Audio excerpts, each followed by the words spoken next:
傻啊你？傻？你又唔係我，你明咩？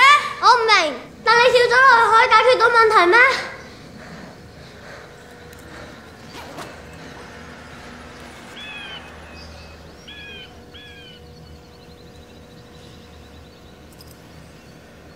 對上一次，我攞唔到3次默書連續100分，我足足跪咗去廁所3個鐘啦。我唔知今次會係啲咩，你唔知我爸爸媽媽係啲咩人，你唔會知㗎。如果你想死係因為其他嘢嘅話，我冇嘢好講。但如果你為咗學業問題而去自殺嘅話，我會恥笑你。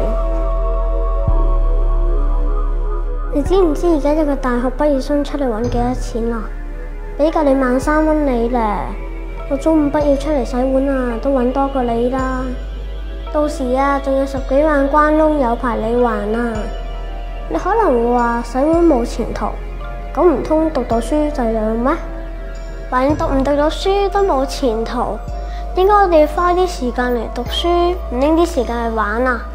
所以我哋見到啲好努力讀書嘅人，我哋唔應該同佢哋鬥勤力，我哋應該指住佢哋嘅頭嚟笑，因為佢哋浪費緊自己嘅生命啊！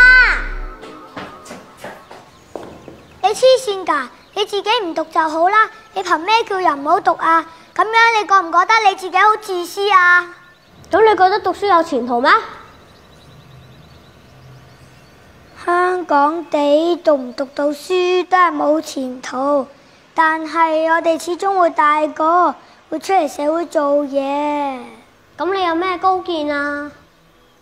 香港嘅有錢佬10個有9個都係靠炒賣發達，想發達就應該早啲學識投機炒賣。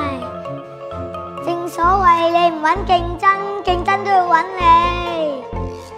呢批 BS 卡係我喺出邊低價買入，再喺淘寶入埋呢堆仿真度 AA 加嘅假卡，再撈埋啲真卡混水摸魚，然後靠1至5年班嗰班僆仔幫喺學校散貨，高價賣出，我每個月至少可以賺200蚊，200蚊，再用呢200蚊嚟請個南亞人牌 iPhone。一買一賣，轉個手又賺到2000蚊啊！用呢個錢揾錢嘅概念，我估計我中學畢業之後已經夠俾首期啦。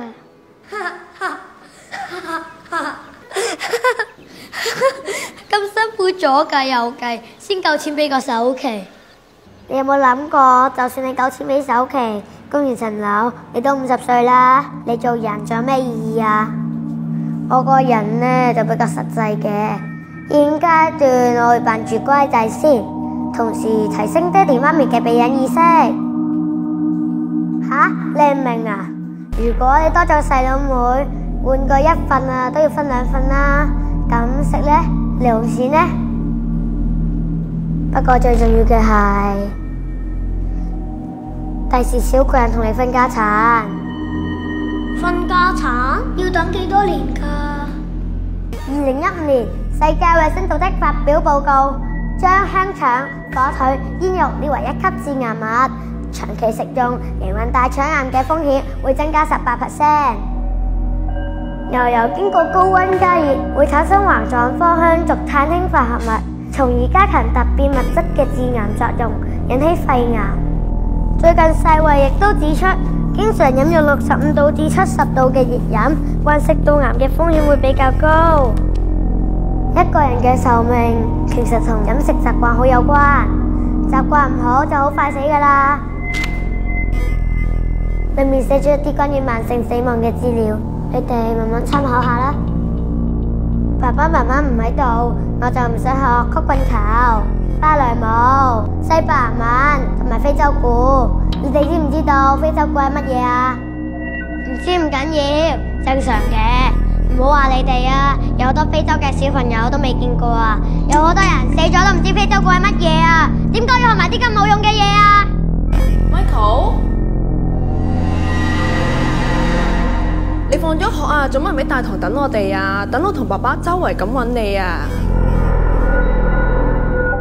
係喎，唔教聽你哋啊！記得啊，叫佢哋買多份人壽保險啊，賠好多噶。對唔住啊，媽咪，頭先同啲同學仔傾功課傾耐咗啊。傻豬，下次唔好啦。你肚唔肚餓啊？我啦，我想食 all day breakfast 啊。又 all day breakfast？你呢個禮拜食咗5日咯喎。係啊，嗰啲香腸同埋煙肉好味啊嘛。咁好啦，見你今次默書連續3次100分，獎勵下你啦。好嘢！